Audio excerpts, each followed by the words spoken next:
Não é fracionada. Peraí, só um pouquinho. E nós vamos pôr isso na indenização. Vou fazer com isso mesmo.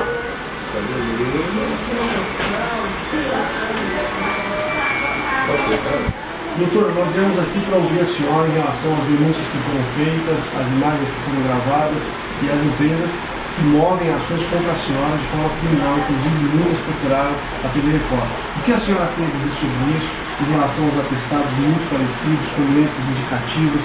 Fale um pouco, se defenda. Então, em relação a ter processo criminal, ainda não chegou nenhum ao meu conhecimento.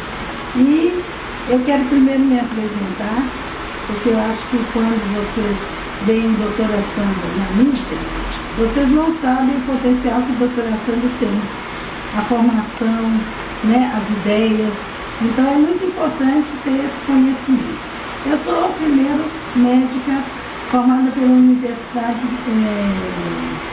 de Ciências Médicas, sou fisioterapeuta, formei em 2 faculdades, especializei dentro da medicina, em medicina do trabalho, em clínica médica, fiz administração hospitalar e sou também, fiz uma formação em programa de saúde da família e uma formação em ginecologia dentro da Santa Casa de Misericórdia, de Belo Horizonte, com a doutora Celina, doutor Fernando Horta, que eram professores de Seu Barbosa, que eram professores lá na época.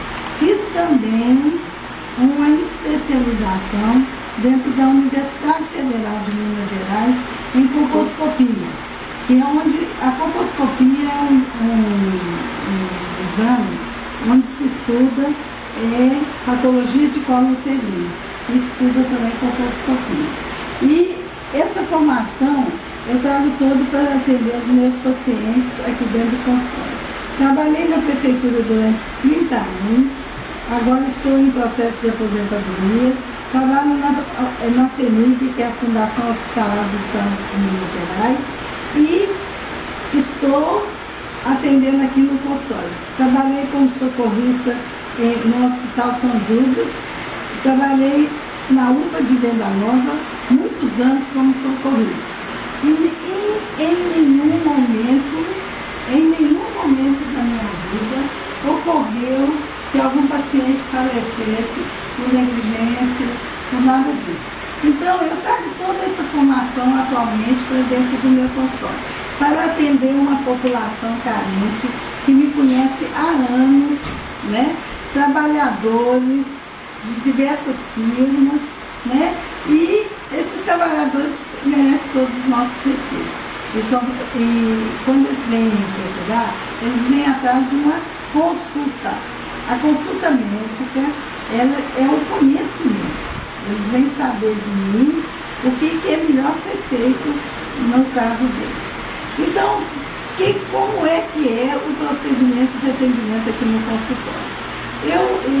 Depois de muitos anos de atendimento em vários locais, como eu já disse, eu bolei uma ficha de atendimento de pré-consulta, onde o paciente coloca nessa ficha de pré-consulta, posso mostrar para você, todos os seus dados, né?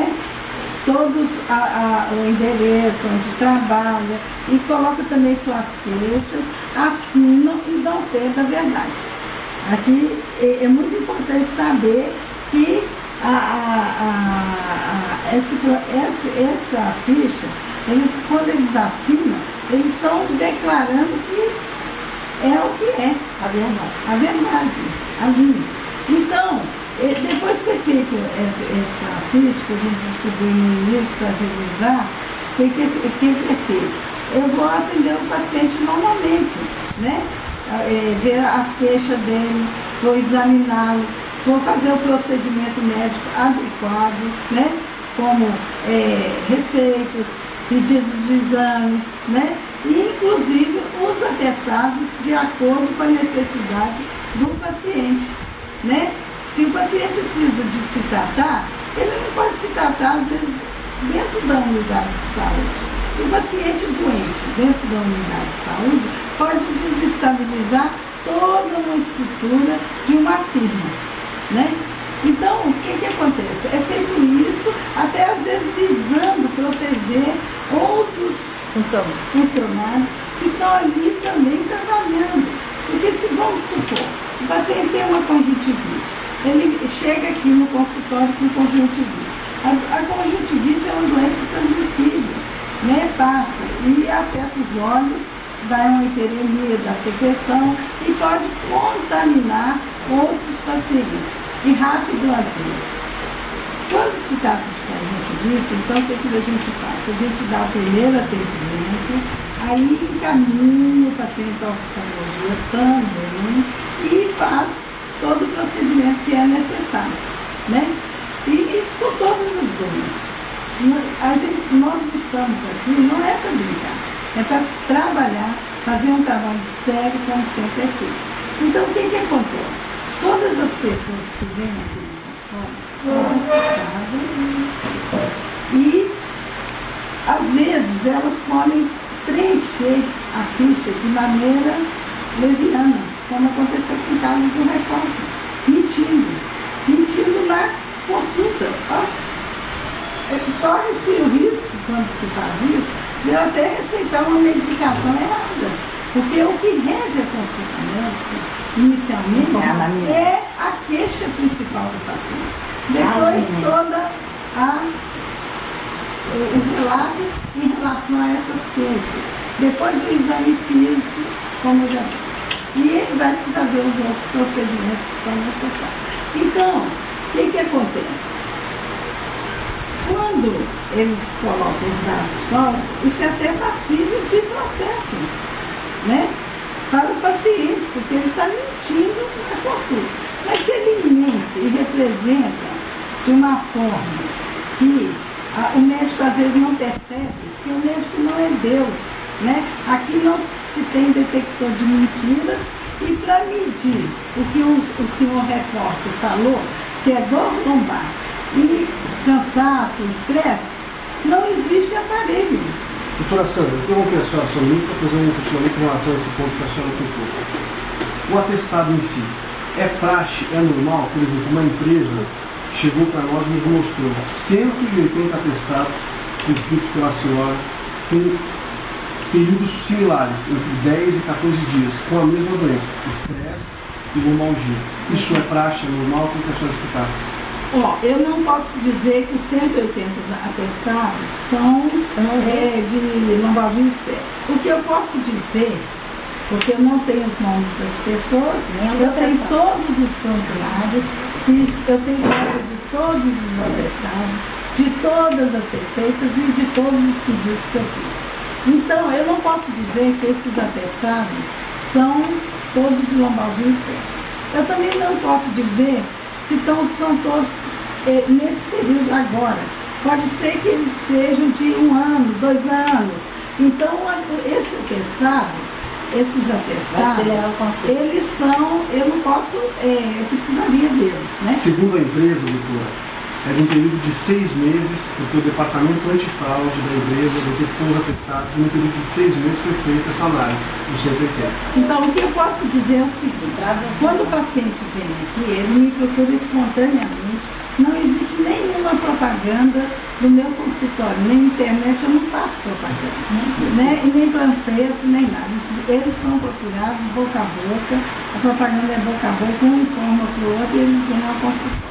O que eu posso dizer dessa empresa é o seguinte: se tem 180 pessoas que estão realmente doentes e com lombalgia e com estresse, algum problema está existindo dentro dessa empresa. Então é preciso que se contrate lá um médico do trabalho e que chama cada paciente e veja por que ele está estressado. Doutora, esse é o problema, desculpe interromper, esse é o problema. Existe o médico do trabalho e quase todos foram contestados. Por isso o advogado, que é chefe do departamento antifraude, entrou nesse processo. Pois é, mas muitas vezes é preciso avaliar o período que eles estiveram aqui, porque eles já saem daqui medicados, né, com pedidos de exames, né, em relação à lombalgia. Muitas vezes eles vêm, eu faço o teste de LASEG, que é um exame que é feito clinicamente para verificar se a pessoa está ou não com dor lombar, e a intensidade às vezes consegue se detectar. Mas, às vezes o paciente já chega na empresa, call center, de call center, e fica lá sentado numa cadeira que não tem uma posição adequada. A ergonomia está errada. Então é preciso ter uma orientação sobre isso, porque senão a pessoa vai ter mesmo lombalgia. E é preciso avaliar a pressão que esses pacientes estão sofrendo, porque o telemarketing é um atendimento rápido, é muita pressão, são muitas ligações. Se eles não cumprem as metas, eles trabalham com metas, se eles não cumprem as metas, eles sofrem sanções econômicas. É preciso ver a questão no telemarketing também, já que você tocou no assunto, em relação, eu quero aproveitar aqui para dar uma força nisso, porque as pacientes também adoecem de infecção urinária por causa da questão da pausa banheira. Tem muitas questões de tendinites, né? Que por causa da falta de pausa a cada hora, 10 minutos, na atividade de movimento repetitivos, né? Que está até dentro da lei, e forneceu o atestado de 1 a 15 dias, de acordo com a necessidade do paciente, para que ele se trata, faça os exames e fique bem e volte a trabalhar feliz, faz parte da prática médica e é legal. Isso é o que é feito aqui. E tem mais uma. Por exemplo, se o médico do trabalho dessa empresa avaliar um por um e for lá ver, porque a posição ergonômica, vamos melhorar, vamos fazer, ter exercícios laborativos, alongamentos, eu acredito que os pacientes vão adoecer menos, que se tem um recurso humano mais voltado para os funcionários, porque o que faz a empresa é o funcionário, é o trabalhador. O chefe, o dono recebe o dinheiro, o gerente gerencia, mas o que faz a empresa é o trabalhador. E eu sou médica do trabalhador.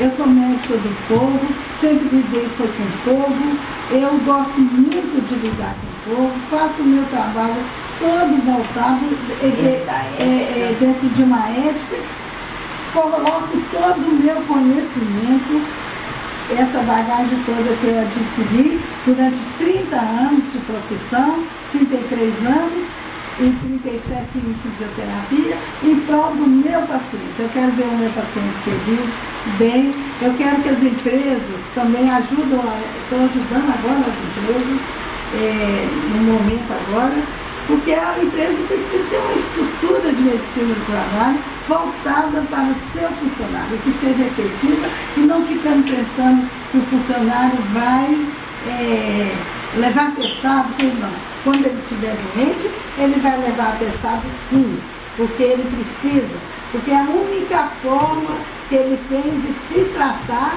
é ficando às vezes afastado e com um atestado. Porque quem é que aguenta trabalhar doente? Eu quero que um aqui aponte que se um dia que ele estivesse bem doente, com dor na coluna, se ele iria aguentar trabalhar. Não aguenta. Doutora, nós levamos as imagens ao Conselho Regional de Medicina. Pode enviar?